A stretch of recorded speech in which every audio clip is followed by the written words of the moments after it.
अस्सलाम वालेकुम dear class. आज का जो हमारा टॉपिक है वो है class 9th physics chapter number 6 और आज का हमारा लेसन नंबर 1 है। तो आज हम इस चैप्टर का आगाज़ करते हैं और कुछ जो बेसिक क्वेश्चन हैं वो हम याद करने की कोशिश करते हैं और समझने की कोशिश करते हैं। फर्स्ट है define work and right it's mathematical formula. Work क्या है?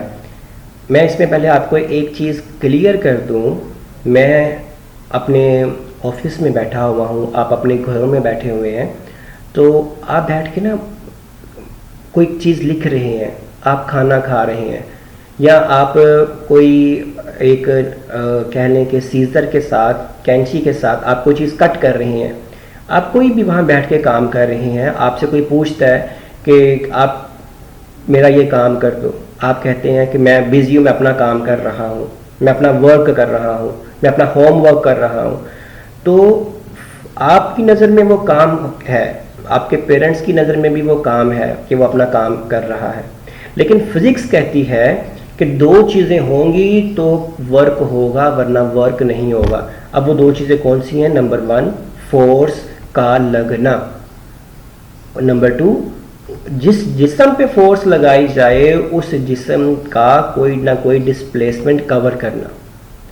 अब फोर्स तो लगाई जा रही है, लेकिन मसलन एक दीवार के ऊपर 2-3 भाई मिलके फोर्स लगाना शुरू कर दो, ज़ोर से फोर्स लगाओ, जितनी ताकत अपनी फोर्स लगाओ, लेकिन वो दीवार मूव नहीं करेगी, तो आपने कोई काम भी नहीं किया।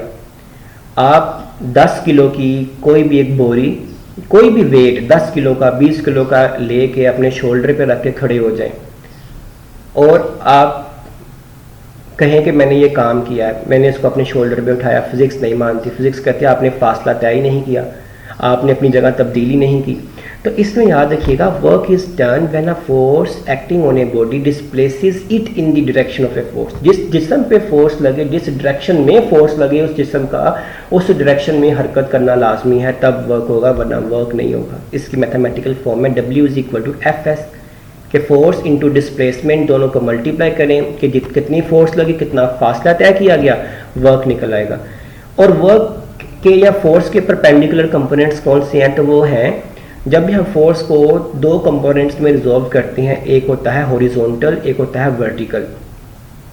तो Fx हॉरिजॉन्टल कंपोनेंट है, उसके लिए आ जाएगा F cos थीटा, और वर्टिकल कंपोनेंट के लिए आ जाएगा Fy is equal to F sin theta. हमने इसको फोर्स को दो कंपोनेंट्स में रिजॉल्व कर दिया। वर्क अगर हॉरिजॉन्टल केस में है तो इस F की जगह पे, जो ऊपर वाले क्वेश्चन में Fs है, इस F की जगह पे F cos थीटा आ जाएगा। और अगर जो वर्क है वो वर्टिकल डायरेक्शन में फोर्स लगी, वाई एक्सिस के अलोंग फोर्स लगी, तो इस सिंपल F की जगह पे आप F sin थीटा लगा दीजिएगा एक ब्रैकेट में। तो ये वर्क को हमने दो कंपोनेंट्स में रिजॉल्व कर दिया। थर्ड क्वेश्चन है वर्क का यूनिट क्या है और उसको एक्सप्लेन करें। वर्क का जो यूनिट है वो है जॉल। तो ये क्या है? जब एक जिस्म जिसके ऊपर फोर्स लगाई जाए, कंडीशन है वो फोर्स 1 न्यूटन हो, 1 न्यूटन फोर्स लगाई जाए, और वो जिस्म, दूसरी कंडीशन है सिर्फ फासला तय करे 1 मीटर। 1 न्यूटन फोर्स लगेगी तो 1 मीटर फासला तय होगा, तो जो वर्क होगा वो क्या होगा? वो होगा 1 जॉल।